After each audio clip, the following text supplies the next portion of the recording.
লাগছে তখনই আমি এই দেখি যে রক্ত পড়তেছে, তখন আর ব্যথা পাই না, রক্ত পড়ে শুধু। গুলি কারা করছেন? করছে ওই যে পটিয়া লোকজনই করছে, বাইরে থেকে ব্যাংকে ঢোকার চেষ্টা করছিল। এটা কি ওই যে এস আলম গ্রুপের মানে নিয়োগ প্রাপ্ত যারা ছিলেন হ্যাঁ তারাই? হ্যাঁ হ্যাঁ তারাই তারাই। এখন কি অবস্থা আপনার? চিকিৎসা চলছে বা আপনার মানে গুলি যে লেগেছে গুলি বের করা হয়েছে? না, গুলি বাইর করে নাই, ডাক্তারের কাছে নেওয়া হয়েছিল, ডাক্তার বলছে এই মুহূর্তে এই গুলি বাইর করা যাবে না। কেন?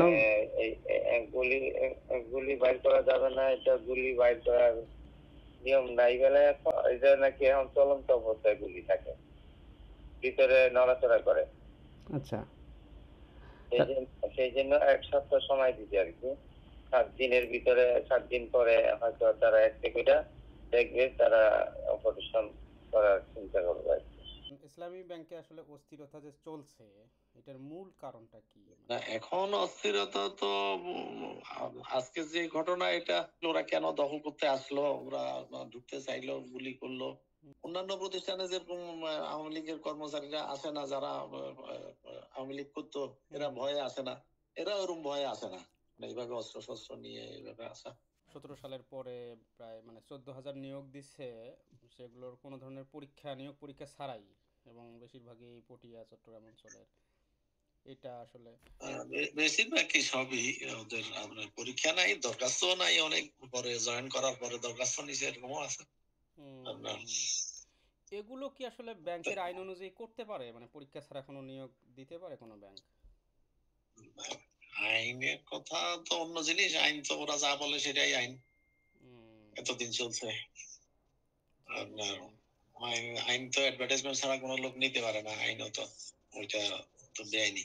তো এগুলা এগুলা ধরার সময় আছে, আইনগত ভাবেই ধরতে পারবে। গুলিটা আসলে কারা চালাইছে এই ব্যাপারে কোনো আপনারা? গোলাগুলি তো ওই যারা আসে না অফিসে, এরকম ওদের নেতৃত্বেই নাকি কয়েকজন গাড়িতে ছিল। ব্যাংকের আপনার এইচআর হেড একজন আছে, ওর বোধহয় ছাত্রলীগের ক্যাডার ছিল এক সময়, সে ছিল, আরো কারে কারে দেখছে ওরা। মিছিল করে আসছে কিছু, অনেকে একসাথে 100-150 লোক।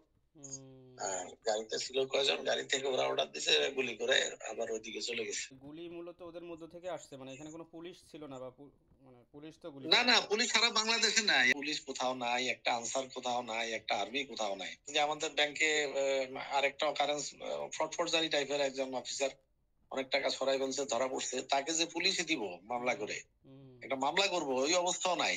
এই সুযোগটাই তো নিচ্ছে সন্ত্রাসীরা। আমরা এরা তো যেহেতু বিভিন্ন ইয়েতে টার্গেট আছে, বিভিন্ন স্থাপনায় ইয়ে করা, এইভাবে হামলা করে এটা পরিবেশ ক্রিয়েট করা। হামলাকারীদের ভেতর থেকেই গুলি করা হয়েছে না, মানে 6 জন আহত হয়েছে। হ্যাঁ, হামলাকারীদের ভিতর থেকে। পুলিশ টুলিশ কিচ্ছু ছিল না, আনসার পুলিশ কিচ্ছু ছিল না। আর্মি আসছে তো ঘন্টা 2 ঘন্টা পরে, আর্মি গাড়ি আসছে খবর দেওয়ার পরে। আর্মি গাড়ি আসার পরে আর তো আসে নাই ওরা এদিকে। যারা জড়িত এদের বিরুদ্ধে কোনো মামলা যাবত হয়েছে কিনা, বা না, মামলা করার সিদ্ধান্ত কে দিবে? নাই তো ম্যানেজমেন্টের কেউ। গুলি করলে এর বিরুদ্ধে মামলার কোনো আপনাদের চিন্তা ভাবনা আছে? মামলা করার সিদ্ধান্তটা কে দিবে? হয়তো ইন্ডিভিজুয়াল যারা গুলি খাইছে ওরাই হয়তো মামলা করা লাগবে। আর মামলা করবে কোথায়? পুলিশ নাই, হয়তো পুলিশ ফিরে আসবে, সম্ভাবনা তো পুলিশ না নামলে কিভাবে সম্ভাবনা? আমি তো দেখতেছি না লক্ষ্য। পুলিশ চলে আসলে মামলা টামলা হয়তো হবে, ততদিনে হয়তো সিদ্ধান্ত পাবো আমরা। আর ব্যাংক কোনো একটা জিনিস মামলা করার আগে একটা প্রাথমিক তদন্ত করতে হয়। ব্যাংক তো আর শুধু আবেগে বা কারো কথা মামলা করা যায় না, আমরা তো একটা প্রতিষ্ঠান। তদন্ত করে তারপরে মামলার দিকে যাওয়া লাগে আর কি। তো এটাও তো ম্যানেজমেন্টের সিদ্ধান্ত লাগবে, এমডি সিদ্ধান্ত লাগবে। তো কেউই তো ব্যাংকে আসে না, ভয় এমডি স্যার আসে না, এডিশনাল এমডি আসে না, এডিশনাল একজন ডিজাইন করছে, 2 জন আসে না, আপনার ডিএমডি একজনও নাই। এই অবস্থায় সিদ্ধান্ত দিবে কে? সিদ্ধান্ত দেওয়ার নাই তো কেউ।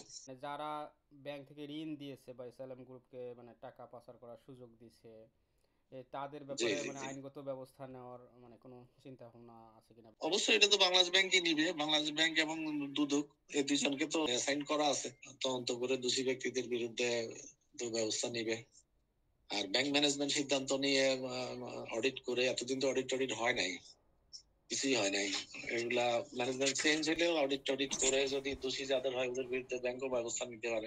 ব্যাংকে তো ওই চেঞ্জটা হইতে হবে, ম্যানেজমেন্ট চেঞ্জ না হলে তো কিছুই হবে না। মানে চেঞ্জ হইতে হবে, যেমন চেয়ারম্যান বা এমডির পদত্যাগ চাইছে অনেকে এবং মানে আগের কর্মকর্তারা, সেক্ষেত্রে চেয়ারম্যান না, পুরা বোর্ডই ভাঙতে হবে, নাইলে তো কেউ সিদ্ধান্ত দিতে পারবে না।